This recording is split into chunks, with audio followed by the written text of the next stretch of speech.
Hey friends, Sarah, the owner and maker behind Multifarious Nature. Thank you so much for joining me today.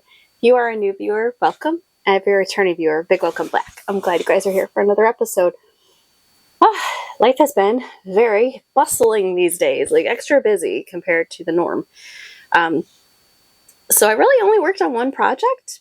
I did get the bats done. So for shop update end of things for Michigan Fiber Festival, I was able to get all of Amanita's bats done. So I have all of our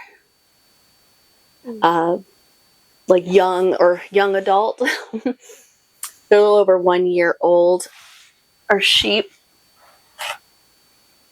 And this is their fall fleece. So it's not their very, very first fleece, but it's still, they're young. So they're very soft, really nice fleeces. They are Shetlands. So I do have Amanita, Veiled Lady, and Chanterelle's fleeces all turned into bats for the Fiber Festival, which I'm really excited. That was a really big goal of mine to get those done. So if you do come to the festival, you'll see that the bats are labeled as such. So it'll have their name on there. It'll say Fall 2025. And then it will also, it will tell you that they are from our flock, which is really exciting. It's a big step in why we got sheep. So I obviously wanted to spin their wool and play with their wool, but being able to use it for Multifarious Nature is definitely the goal. And that was, that's a really exciting thing that I was able to get that done.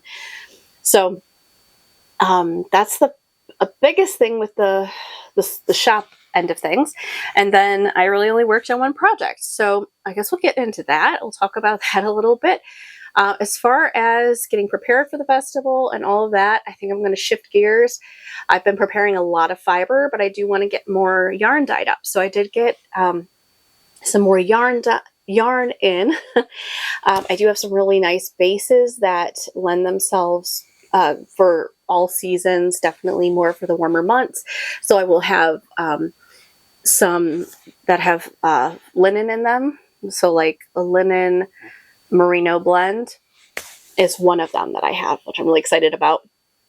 And then I do have some more lace weight merino silk blends that I got in as well. And then I do have a new one too that is a pretty positive. I ended up with the yak base. It's a yak blend. So that'll add some neat depth of color because the base itself is not white. It's really pretty. So it's kind of cool. I should have brought one just so you could see what it looks like undyed, but I'm excited to have that as an option as well. So I will bring those. Hopefully I will be able to dye all those up so that way I can bring those as well, just as a new base to play with. And yeah, just restock some of my colorways. I am going to be adding some more colors to the shop for the Fiber Festival. And as I mentioned, just because I am so small, like very small, it's me doing all the dyeing, me doing all the hand processing of wool, washing of wool, all those things. I do get help occasionally. My wonderful mom will step in and help pick wool sometimes, which is so appreciated because that is one of the most time-consuming processes, I think, is the hand picking of the wool. So she will help me with that, and she'll sometimes help. Like I have sourced some fleeces, and she has helped me go get those. So it's a lot of fun too. But yeah, it's a lot of work. So I appreciate everyone bearing with me. I haven't done a newsletter in a while as well. I try to do them monthly, but I've been really bad about getting those out. So I've mentioned in the past, I will not harass you with newsletters. Do not worry about that. Yeah, it's been pretty sporadic at the moment, but I will be, if you go on the website, you may start seeing some things that say coming soon for like the hand processed bats, things like that. I still have to add a few to the shop. My goal is that if there are any left after Michigan Fiber Festival, then to make those active.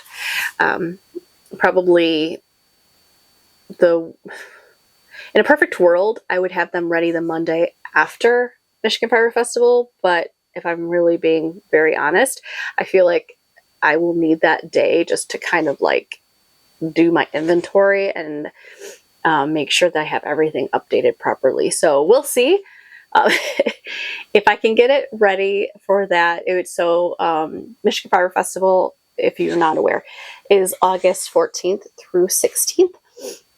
And I'm very excited. So it would be the Monday following that weekend. If there are any still in the shop, they would then go active. So if somebody wants to snag some of these and you're not able to go to the festival, that would possibly be a way to do that. All right. So the one project that I worked on this week, because I really only worked on one knitting project, and that is my, I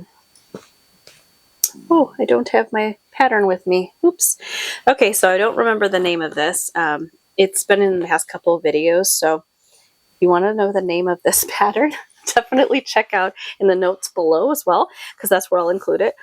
But it is a really beautiful cowl, and it's utilizing a lot of textured stitches. So you're doing some slip stitching, and there's very little purling actually. It's primarily knits and slip stitches, and there's a little bit of purling, but a lot of fun. I'm using handspun. This is from, speaking of Amanita, this is from her first fleece. So it has the most variation in color because she was a very light brown sheep. And then as she grew her wool, it started to change in color, and areas became more kind of oatmeal colored, a little bit like fawn, really pretty. And yeah, kind of a gray brown, I would say. She leans a little more towards like a tan gray brown color, and she's just really beautiful. So I did quite a bit of knitting on it because, I'll come closer so you guys can see, but like I was here last week and now I am here. So I am to the point where I'm now starting a repeat over basically. So you do so much and then you kind of like repeat that whole thing. So like this whole section from like here all the way to here is going to be repeated. And I'm doing the smallest size of this. There's 2 sizes. There's some really neat chevron design here. I don't know if you'll be able to see that very well, but hopefully you can. It's really hard when it's not been blocked because everything's kind of shrunken in and stitches are not relaxed. So once this gets blocked, it will look a lot better. I just know it. It's really fun. I have been enjoying this. As I had mentioned before too, though, I definitely think it's geared a little bit more towards like an adventurous beginner. Or, I mean, you could do it if you're adventurous beginner. I'm using, this is a 3-ply that I did of Amanita's fleece. And like I said, she's beautiful. But hopefully you can see that. She has this wonderful variation of coloring going on. There's some like almost caramel, light brown in here, and then like a cream, warm cream, and then this like more oatmeal color. And that's because her fleece has changed quite a bit since it was young. So her fleece has definitely now, I would say, become more consistent in color. All of the girls, I would say, has become more consistent in color. When they're babies, that's when their fleece will change the most. So yeah, Shetlands are really cool. I really like them. My understanding is every year their fleece will change, which is really pretty neat. So that's why the way I will be doing my bats for each season's fleece, because I shear them twice a year. So I have a spring fleece and a fall fleece. The spring fleece is a lot more work to clean because there's a lot more debris in it since they aren't eating off the pasture, where in the fall and winter, or I should say in the fall, they've been on pasture all season for the summer and spring. And so there's a lot less debris in their wool. There's still debris, don't get me wrong, but it's not as much.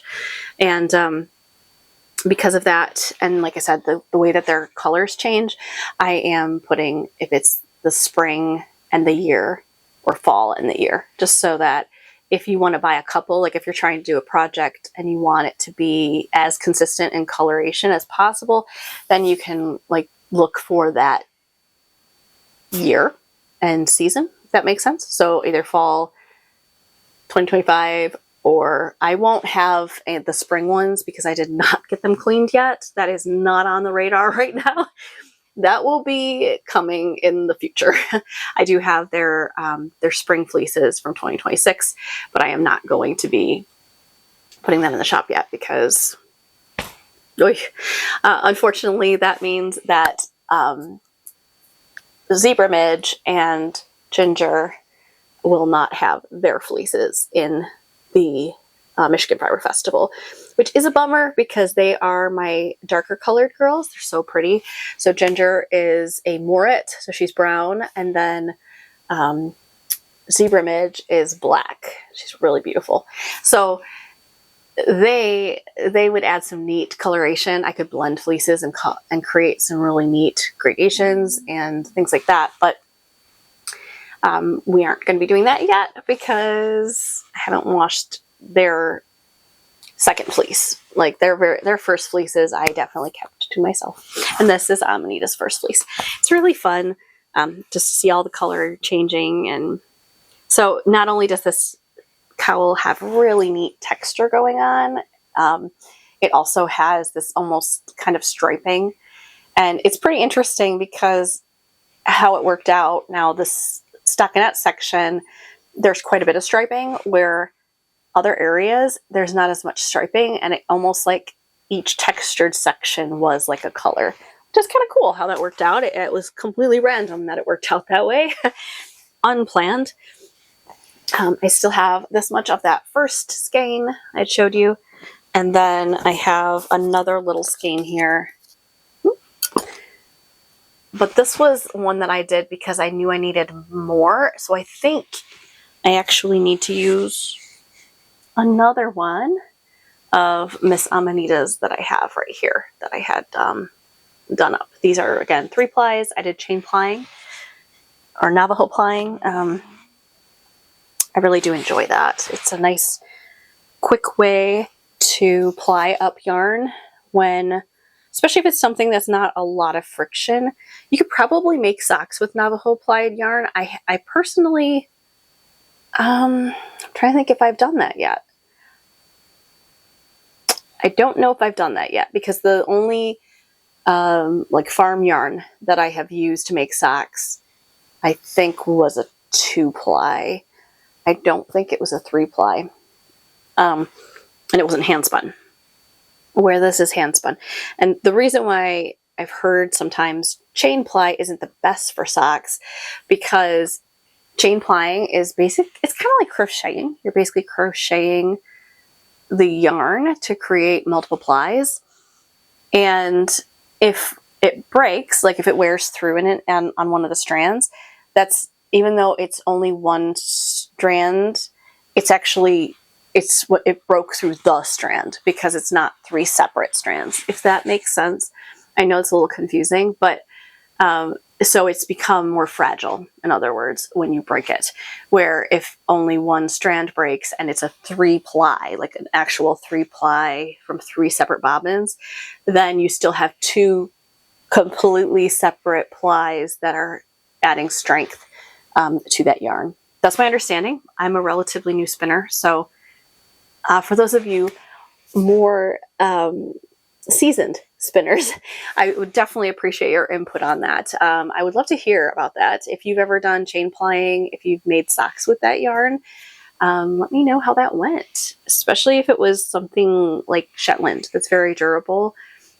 They have really nice long staple length. So yeah, especially this first fleece, I left this, so their very first fleece, I actually left on them from birth until the spring. So they only got shorn once in that year span.